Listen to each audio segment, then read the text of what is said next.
This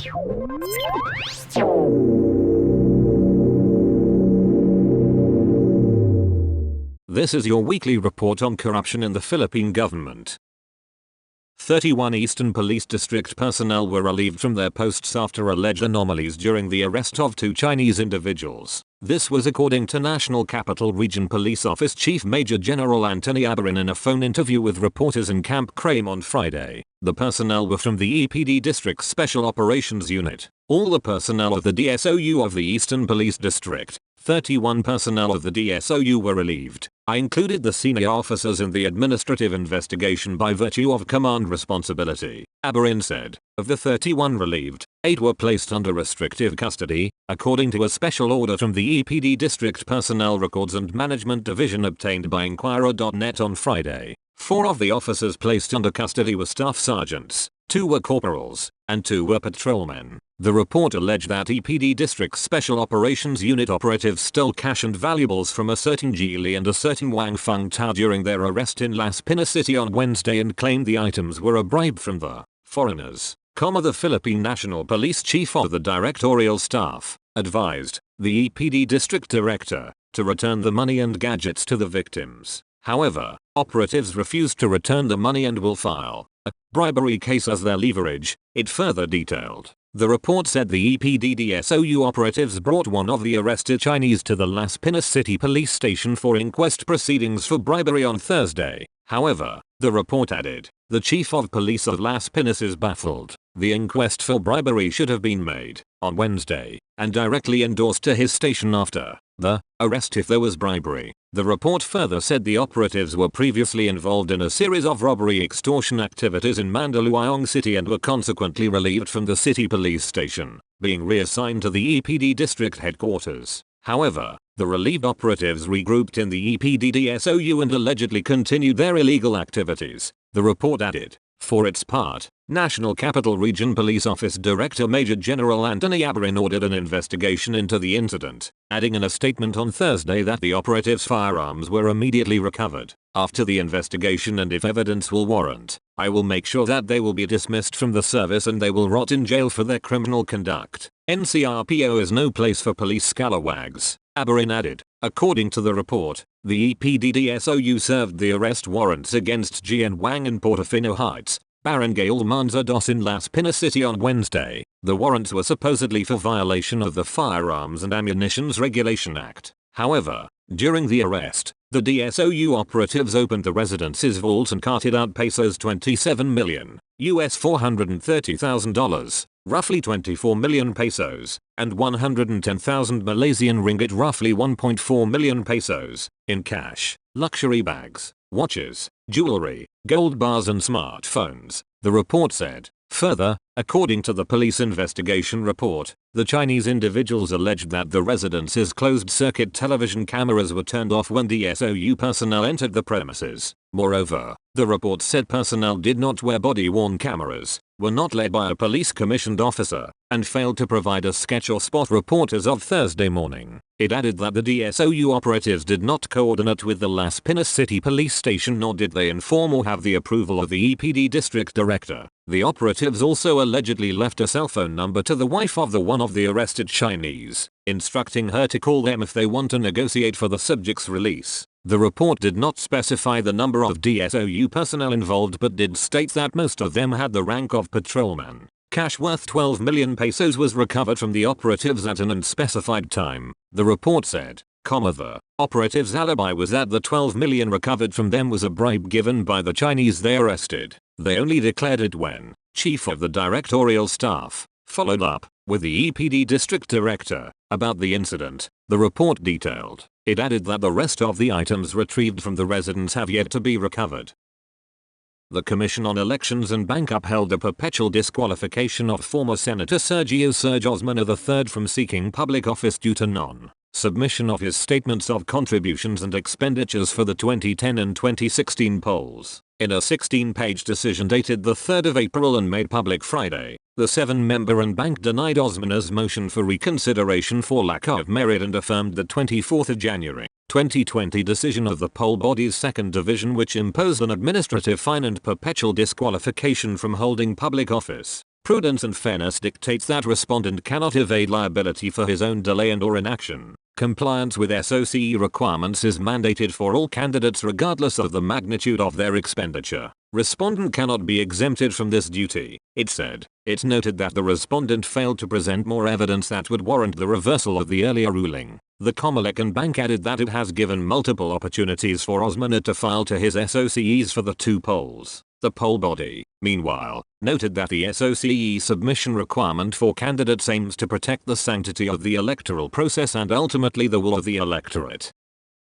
Philippine National Police Chief General Rommel Marbel on Saturday relieved Eastern Police District Chief General Villamor Tulio and his entire district's Special Operations Unit following allegations of extortion and gross misconduct. "This is no longer just about rogue officers," Marbel said. "It is a failure of leadership. When discipline collapses, it begins at the top. Leaders will be held to the highest standards of accountability." According to the PNP chief, there will be no second chances, and if Tulio is found liable under the principle of command responsibility, he will never be trusted with any position of leadership again. Those involved must be summarily dismissed from the service and permanently disqualified from holding any position in government, he said.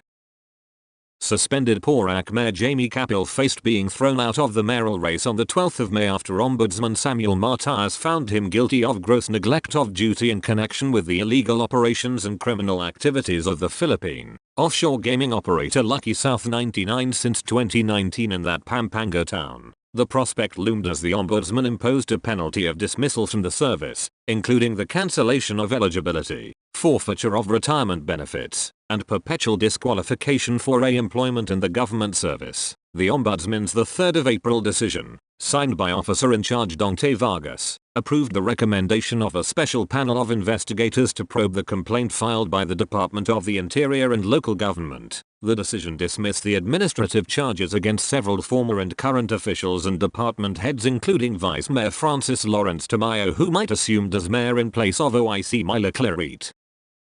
A police officer was arrested in a buy-bust operation in Barangay Mambaling, Cebu City on Sunday morning, the 6th of April. The suspect was identified only as Mr. Nice. The 33-year-old policeman with a rank of staff sergeant is a resident of Barangay San Vicente, Liloan Town, Cebu Province. He was assigned to the Mandawi City Police Office. Seized from the suspect were 2 medium-sized packs of suspected shabu with an estimated value of 400,000 pesos. Police said the operation was launched after informants reported the suspect's illegal drug activities. The MCPO and the Police Regional Office Central Visayas have yet to issue statements on the arrest of the law enforcer.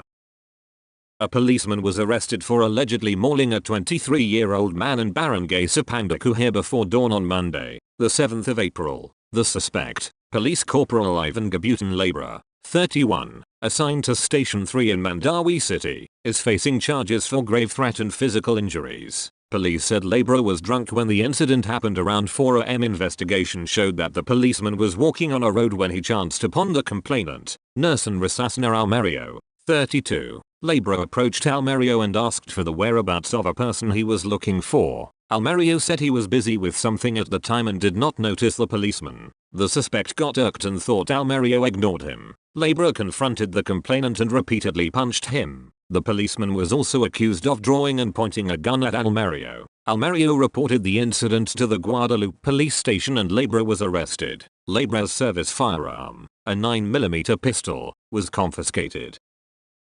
A barangay captain and a municipal councillor candidate were killed in a shooting incident during a campaign rally in Barangay Nagtupakan, Lagangalang town in Abra on Monday evening, the 7th of April, police said. The victims were identified as Barangay Chairperson Lou Claro, 57, and Municipal Councillor candidate Manzano Agdalpan Jr., 58. The Abra Provincial Police Office said the violence erupted during the campaign event organized by the local political party Team Ascenso. During the activity, Agdalpan allegedly punched a man who was standing nearby. The man then rushed toward Claro, a retired police officer and member of rival political group Team Progreso, who attempted to mediate. Agdalpan pursued the man and struck him again, prompting the latter to retaliate. Agdalpan then reportedly shoved Claro, drew a firearm, and shot him multiple times. In the chaos, an unidentified gunman also fired at Agdalpan. Responders brought the 2 victims to separate hospitals but both were declared dead on arrival.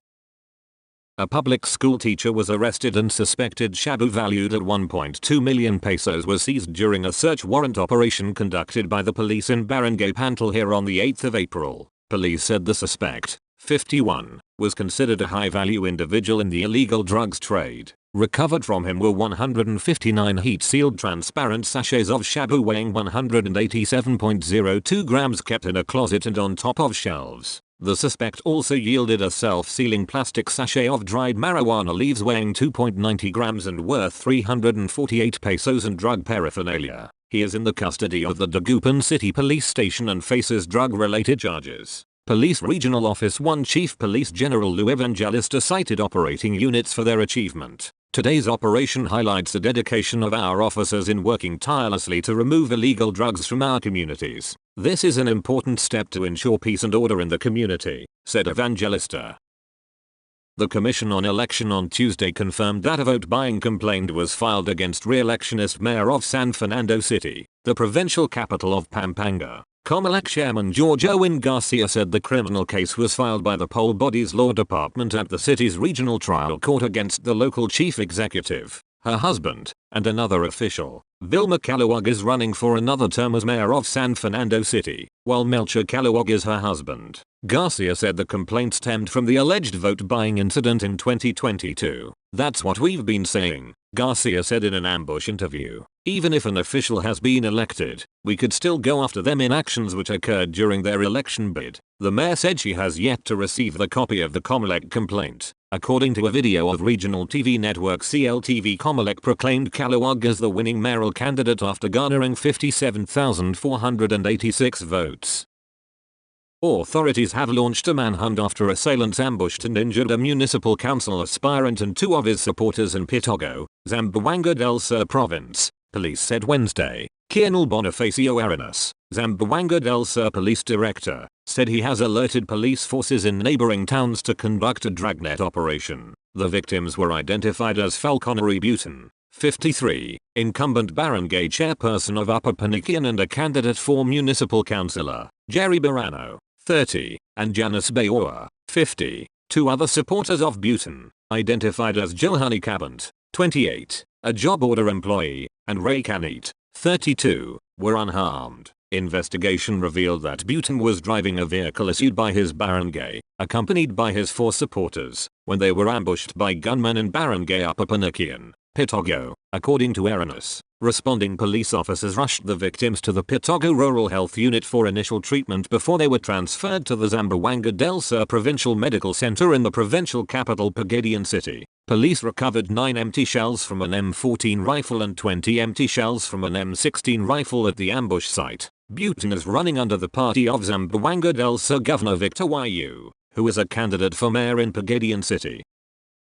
Police in Sultan Kudarat and Maguindanao del Sur launched a joint manhunt for gunmen who abducted and killed a local political coordinator for the Partido Federal NG Pilipinas, authorities said Wednesday. Modesto Tamayo, 57, a resident of Barangay Romualdez, President Quirino Town in Sultan Kudarat, was found dead with multiple stab wounds in a farm lot in Barangay Malangit, Pandag Town in Maguindanao del Sur on Wednesday noon, according to Lieutenant Colonel Joppy Ventura, spokesperson of the Police Regional Office Bangsamoro Autonomous Region in Muslim Mindanao. Tamayo was the municipal coordinator for the PFP, according to Marlon Villa, a candidate of the party for vice mayor of President Quirino Town. Villa said Tamayo attended a political rally in Barangay Poblacion hours before being abducted from his home. The Pandag Municipal Police Office reported that unidentified gunmen in a white Hiace van arrived at Tamayo's home past 6 p.m. Tuesday, spoke briefly with him, and then dragged him into the van.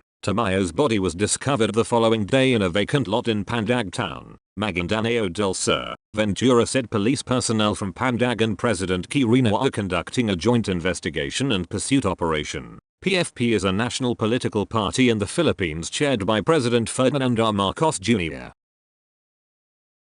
Unidentified gunmen killed a village chairperson in Lanao del Sur and wounded his companion in an ambush in Barangay Montehir Wednesday morning, police said. Lieutenant Colon Joppy Ventura, spokesperson of the Police Regional Office in the Bangsamoro Autonomous Region, identified the victim as Bina Jalambara Lonjawad, 25, chairperson of Barangay Barras, Picong, Lanao del Sur. He said Jawad's companion, Noran Camileo Serip, 20, was injured and is recovering at a district hospital in Malabang. Responding police found the victims inside a black Toyota Fortuner and transported them to the Montana District Hospital in Barangay Mabel, where Jawad was declared dead on arrival, Ventura said. The Malabang police reported that the victims were en route to Barangay Basilan, Malabang to attend a graduation ceremony when they were ambushed at about 10 am as their vehicle passed through the diversion road in Barangay Monte. 5 unidentified suspects opened fire, hitting Jawad, who was driving, in multiple parts of his body. Empty shells from an M16 rifle were recovered at the crime scene. Police said Jawad's body has been claimed by his family. The motive for the attack remains unknown. That's all for this week. I'll see you next Friday with more stories of corruption and foolishness within the Philippine government.